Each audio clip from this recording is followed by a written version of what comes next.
Today is Monday, August 17th, 2026, and today is National Thrift Shop Day, which means this is your chance to buy someone else's lamp and spend the next 10 years insisting you're going to find the right shade for it. And August 17th gives us a piece of music technology that went from futuristic to thrift store shelf, a book that publishers were afraid to touch, and a mountain that fell hard enough to create a lake before morning. Welcome to Wait, That's Random, This Day in History. I'm C.L. Burns, voice actor, audiobook narrator, and someone who keeps finding historical stories that sound completely fake until you realize they actually happened. If you've ever searched through a box of old CDs at a thrift shop, there's a chance you've found a copy of ABBA's The Visitors. Most copies aren't especially rare, but that album holds an unusual place in the history of recorded music. It was the first album commercially manufactured on compact disc. In the late 1970s, Philips and Sony were working together to create a new way of storing music. Instead of dragging a needle through the grooves of a record or pulling magnetic tape past a playback head, the new music used a laser to read digital information from a small plastic disc. That sounded like science fiction. There would be no need to flip the record over. You could jump directly from one track to another. The disc was smaller, and the companies claimed the sound would remain clear no matter how many times you played it. They were a little more optimistic about scratches than they probably should have been, but the rest of it worked. On August 17, 1982, a Philips-affiliated factory outside Hanover, Germany, began producing commercial CDs.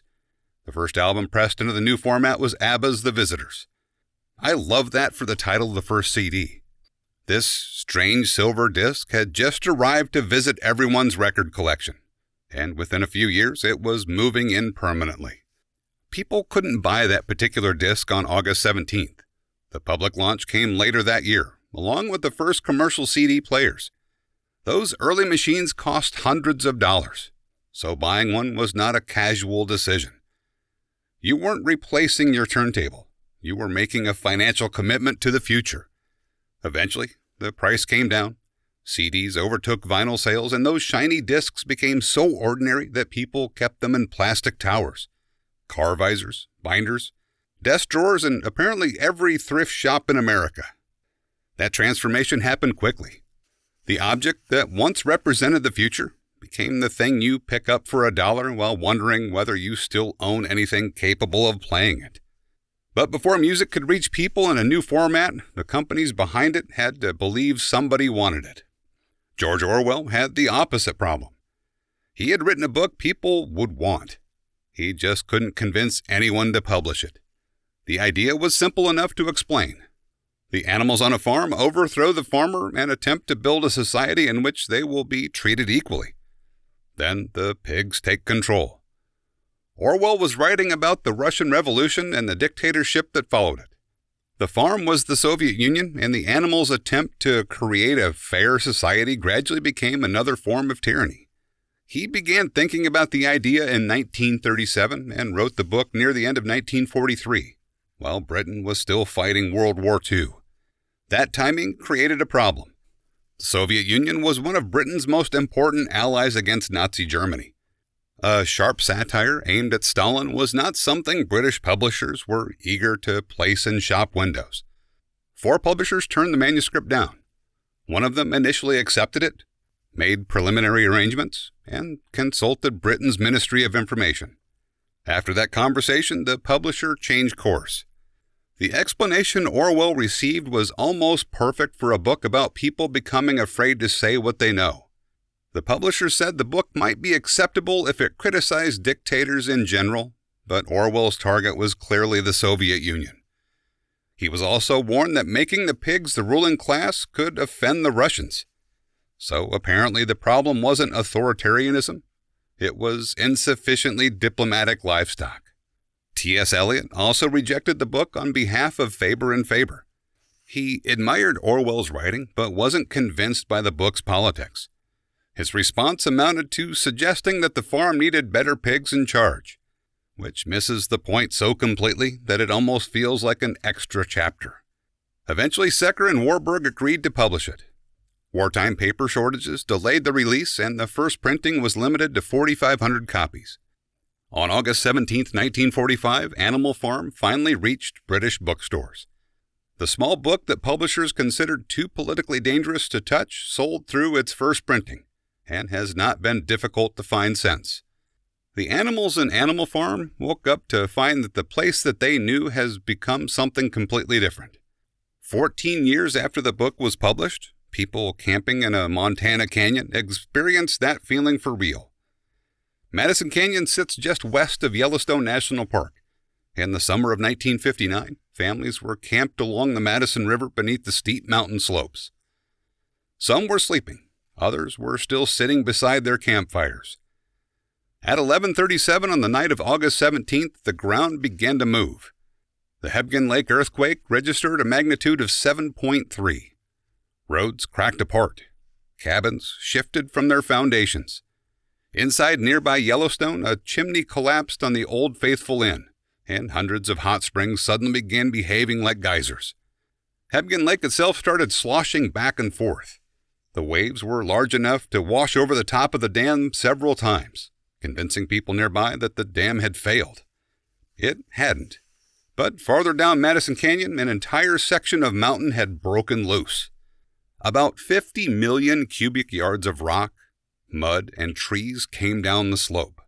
The landslide crossed the valley floor and traveled partway up the opposite side of the canyon. The scale of that is difficult to hold in your head. This wasn't a few boulders rolling onto a highway. A piece of the mountain moved from one side of the canyon to the other. The slide buried part of the Rock Creek campground and blocked the Madison River. Roads had been destroyed, leaving more than 200 people trapped in the canyon. 28 people died that night, most of them because of the landslide. Then the river began backing up. By morning, water was collecting behind the wall of debris. The landscape now had a lake where no lake had existed the day before. It became known as Earthquake Lake, or more simply, Quake Lake. That created another urgent problem. A landslide can block a river, but it doesn't produce an engineered dam. If the water broke through suddenly, everything downstream would be in danger. The Army Corps of Engineers eventually cut a spillway through the debris so the lake could drain at a controlled rate. The lake never disappeared. It remains beside Highway 287 along with the bare scar where the mountain came down. You can stand there today and see the result of a few violent seconds that permanently redrew the map. That part of the country has always had a way of making the landscape, and the people moving through it, seem larger than life. This next man became so tangled in his own legend that even his name changed. He was born beside a river, not on a mountaintop, despite what a famous song would later claim. The place was technically called the State of Franklin, an unrecognized frontier territory that eventually became part of Tennessee. As a young man, he became an accomplished hunter and woodsman. He served in the Creek War under Andrew Jackson, entered Tennessee politics, and eventually won a seat in the United States House of Representatives. His political record is more complicated than the folk hero version. He participated in a brutal war against the Creek people, but years later he broke with Andrew Jackson and voted against the Indian Removal Act. It was an unpopular position among many of his constituents, and it contributed to his losing re-election. He returned to Congress 2 years later, lost again, and headed west toward Texas.